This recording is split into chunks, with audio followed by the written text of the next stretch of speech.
Oh! Oh! The air was a little blue at that point.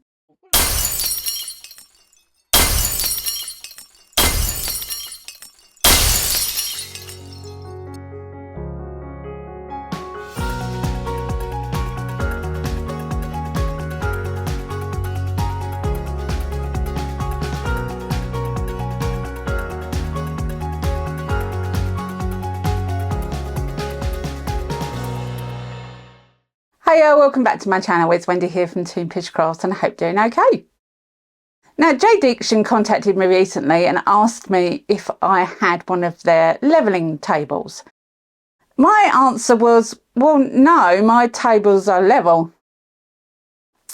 Yeah, thought they were. I guess over time, everything diminishes, doesn't it? Second law of thermodynamics is everything that is organised turns into chaos. And without even realising, my units that were perfectly flat last year when I built them have ever so slightly misshapen in places. So this levelling mat, levelling table that I didn't even know I needed, corrected some issues that I didn't even know I had. Now I am going to be using it in future for silicone because silicone is extremely sensitive, and if you don't have a really flat surface and you want something really thin, it's going to show. It's going to be thicker at one end than it is at the other. And although resin does the same, silicone shows big time. I've had more problems with uneven silicone than I have ever had with uneven resin. Because resin you can dome at the end and it looks all nice and neat and flat. But silicone you can't. Silicone is just silicone. So I thought I'd do a video on how I make my silicone inlays. You've seen this before in previous videos. And I'm also going to make some pieces using the levelling table that are completely inspired by Claire at Claire's Crafty Corner. What she has made with my little tiny silicone inlays is incredible. So yeah, it's kind of a 2 video, actually it's a 3 video in one. We've got the levelling table, we've got how to make the silicone inlays, and we've got how to use them at the end. So bonus. So I hope you enjoy this video and yeah, let's see how I get on.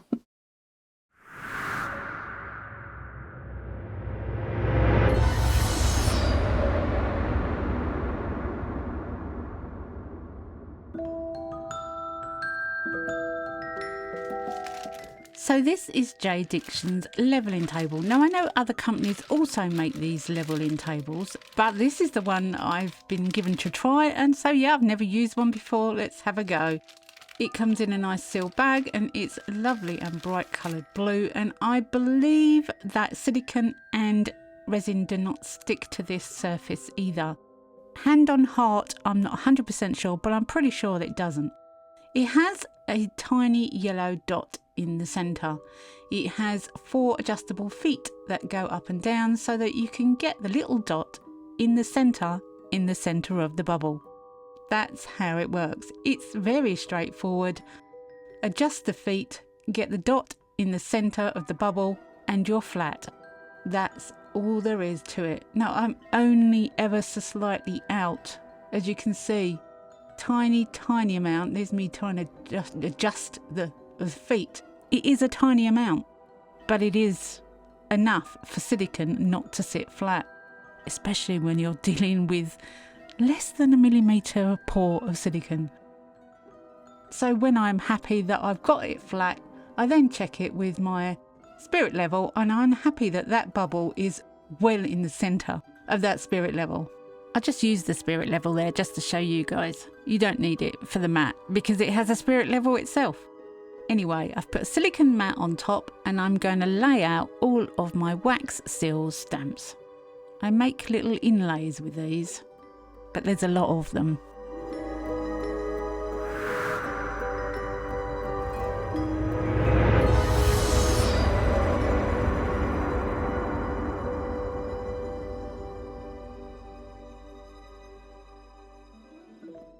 now that I have all of my wax seal stamps laid out, I'm going to be using Resin silicone for this. I have a discount code on the screen and it will also be in the description box below. This silicone is amazing for this sort of thing. It is so thin and there's zero bubbles in it. I'm using a pipette to gently drop some silicone on top of the wax seal stamps. I don't overfill these, I literally put a tiny bit in and let it flow. It takes a while to flow.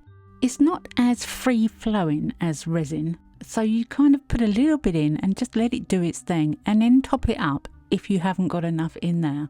Even though I'm using a pipette in this video, I have found that using one of those little plastic bottles with a needle point tip works so much better. And yes, you can clean them out as long as you don't leave any silicone in the bottle. Turn it upside down, let it drain out, and you can pull all the inside silicone out. And that's me after I've been doing it for 6 months. I've just found this out recently. I haven't even got it in the video because I've been doing them since the video with these little bottles. But the pipette did the job. So I had one pipette sitting in the silicone and I was leaving that to fill up while I was using the other one. So I used 2 pipettes. Now, again, you can pull the silicone out of the pipettes once it's cured. So you can reuse pipettes like this as well.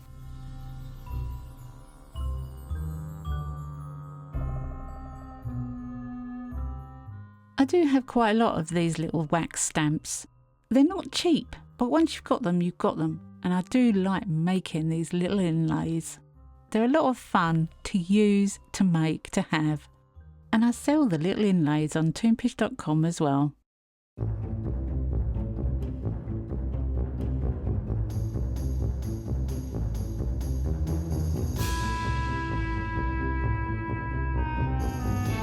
So this is about 6 hours later. Now you can demold after 6 hours, but you can't use the inlays for 24 hours. And I just wanted to try and show you how intricate this silicone is. These inlays, some of them are so tiny, but the detail has been picked up with the silicone like you wouldn't believe.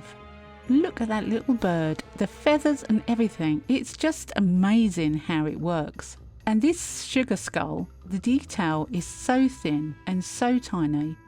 I had trouble showing you, but look at it. It is gorgeous.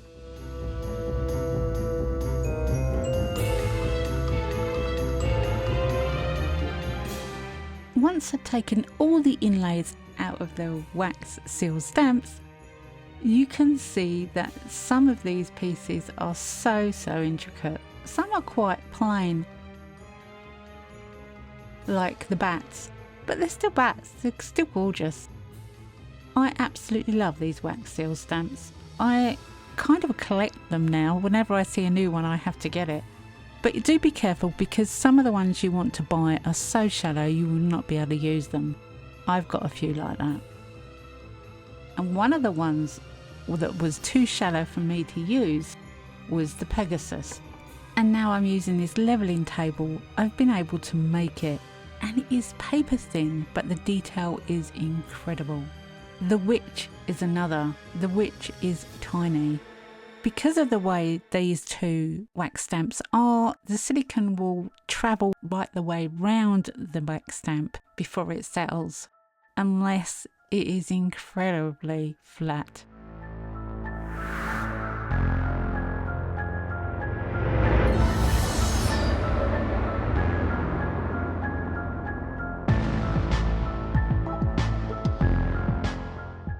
So here I have a Temu mould that is a tiny bit filled with resin. A few weeks ago I was using some Estoyo resin and I had some left over, so I poured the clear resin in the bottom of each of these cavities. This is Estoyo resin. I have a discount code on the screen. It's also in the description box below, together with an affiliate link. And now that I've decided what to use this spare resin for, I'm going to put another thin layer of resin on top of the already cured resin. Not to the top. I need enough room so that I can put another layer on top of that for the final layer. But I need it deep enough to take some of the silicone inlays.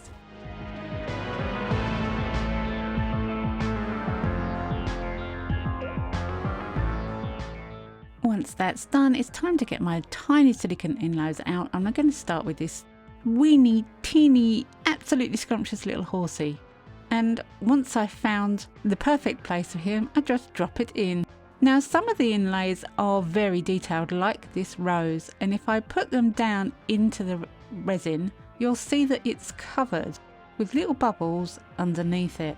So what I'm going to do is I'm going to take this one out, get rid of all the trapped air from underneath just using a silicone tool. Then when I place it back into the resin, most of the air will be gone because I've taken the air out and filled it with resin. A lot of the silicone pieces are just flat, and those that do need the air taken out, I just cover with resin before I put them in. And I have a lot of fun doing this. This mould has so many pieces in it, and I have a lot of silicone inlays, so I just go to town and really enjoy the process, to be honest. After I'd put quite a few in, I decided to chop up some of my silicone inlay sheets and see if I can put that into a couple of the larger pieces that are on the edge. This one is spring, I believe. It's got lots of flowers in it, and I thought it would be quite sweet. So I just thought I'd give it a go, see if it would work. I just laid it on top of the resin, trying to get any bubbles out that were underneath.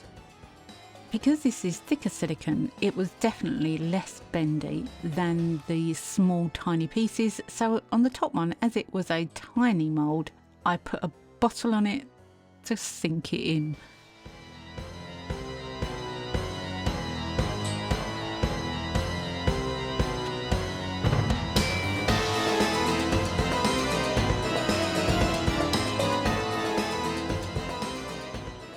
So this is 24 hours later, the following day. They have all been curing overnight, and it's time to take the tiny little silicone inlays out. And I was quite impressed with how those sheets, cut up sheets of the spring design, came out. They came out quite nice. So taking all the little silicone inlays out was a doddle. I used a pair of tweezers so that it's easy for you to see rather than my fingers in the way, and they just come out. Silicone does float, and it floats on the top of the resin so beautifully that it leaves a design. And look at that Pegasus. I'm so chuffed with that. I've never done that one before in my life. And I love Pegasus. Thank you, JDiction, for giving me your leveling table. I could not have done it without that, I'm sure.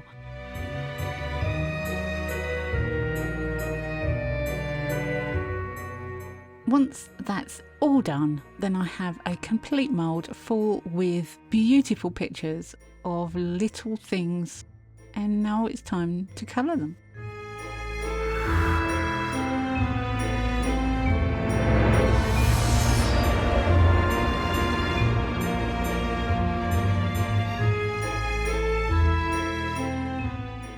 Now I know how clumsy I am. So I'm going to start by masking up the top 3/4 of this mould with paper and some sellotape. I'm just going to be working on the bottom 5. I'm going to use some metal size glue, a tiny paintbrush. It's actually an eye makeup brush, very cheap from Amazon, linked in my Amazon storefront. And I'm going to put the glue inside the areas where the little inlays were. And then I've got to wait for it to dry for 45 minutes. Now, as I said, I know I'm very accident prone, and I'm going to be using some foils in this glue. And I don't want the foils to go everywhere, because foils stick, don't they? They stick to silicone like you wouldn't believe, and they're hard to get off. So I'm concentrating just on the 5 at the bottom, and I paint the glue in each of the 5 pictured areas on those pieces. And then I wait 45 minutes for them to go completely clear. When this glue is clear, it's still tacky, and it will pick up anything you throw at it.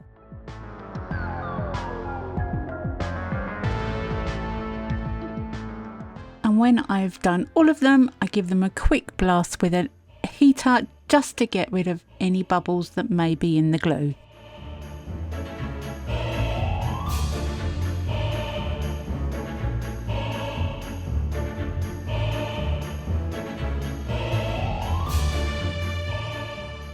So once that's dry, I got my foils out. I'm going to use Let's Resin foils.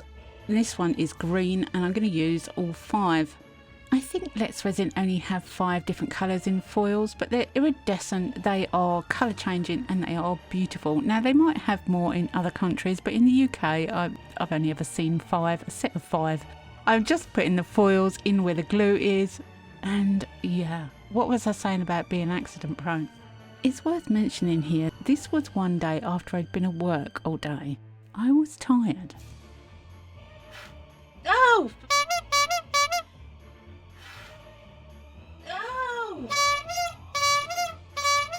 The air was a little blue at that point. What am I like? But then I did see the funny side of it. I then had the giggles for a good few minutes after. It was quite funny.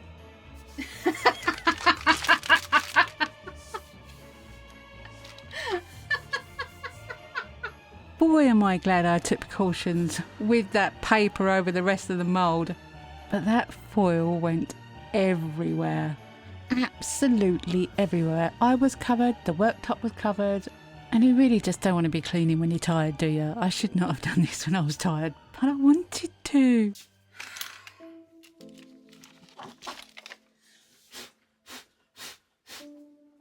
Right, that's what I needed to do.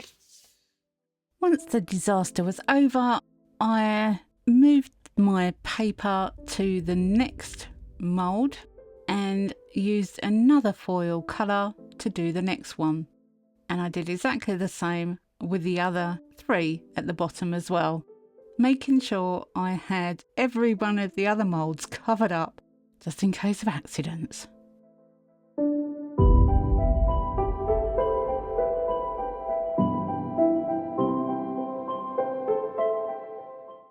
Once those 5 at the bottom were done, then the rest were basically just colour in. So I just used practically every colour changing or ghost pigment that I had to get every one of them a different colour. Well, why not? I used all of Emma's colours. I used Let's Resin chameleon powders, and I think I used this little piggy pigments as well. I just chose every colour changing, mesmerising colour that I had. And I filled in all the others just by colouring them.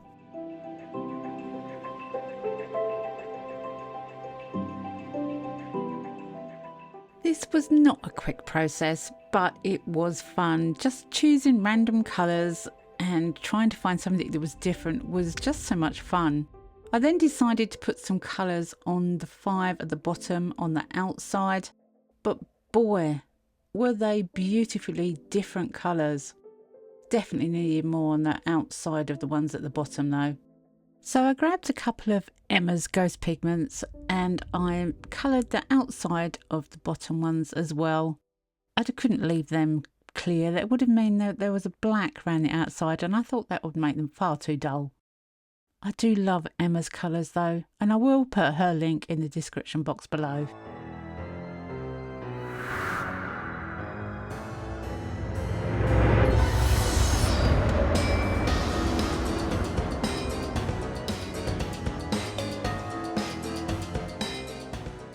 Again, I get out my levelling table because it's time to put the black behind the pieces, and it's literally just quick 4-hour demold epoxy resin from JDiction. I do like quick cure resin, and after all this is just black, so I'm using Vista black pigment. You don't have to use that, you can use any black pigment, but I do love the clarity of this one. And every individual piece gets a little black colour on the back that will pop out those chameleons and ghost pigments.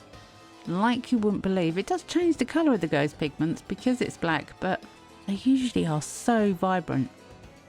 I'm really looking forward to demolding this one. There's a lot to it. There's a lot of pieces in here. I haven't even sat and counted how many there are, but there's a lot of pieces.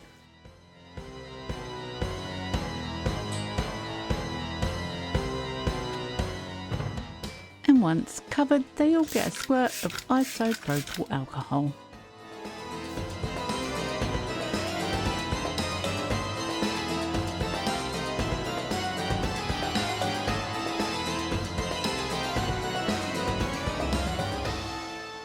Okay, so I just sat and counted and there's 38 pieces in this one mould. I'm not going to put you through the entire process, but I would like to show you a few of my favourites. I demoulded this one really early. It wasn't cured properly. It was very sticky. But I wanted to have a look to see how the foils had come through. I then left the mould for another couple of hours and they were fine to demould. The colours are stunning. The third one in was stuck in the mould. I thought to myself at that point, as it's only the third one I'm trying to get out, perhaps a lot of them are going to be stuck. I did forget to spray the mould with silicone mould release, which I usually do, but luckily that was the only one that was stuck. None of the others were. So I don't know why that one stuck. It didn't have any more heat than the others. That bear is gorgeous. It hadn't been used more than the others, but I guess it's just one of those things. But I am extremely happy with how these are coming out. You could be sitting here for a long time while I demould these, but I'm sure you don't want to see all of them until they're actually finished, with keychains, with bag ties and with necklaces. And I'm not really a jewellery person, but I think some of these pieces deserve to go around my neck. Some of these pieces are going to be on sale on my website together with the tiny silicone inlays, and I've changed my website slightly. So you can now do a pick and mix on the tiny silicone inlays. So you can pick them. They're £1 each and you can pick how many you want and which ones you want, instead of having to have the whole sets that I put together. I thought that was a better solution. And yes, I did get the bottom one out of the mould. It wasn't that bad. It was a little stuck towards the top. I guess I must have used too much heat or something on it. But there you go, that's what happens. You use your silicone mould release. It does help. So let's see what these pieces look like once they're all put together.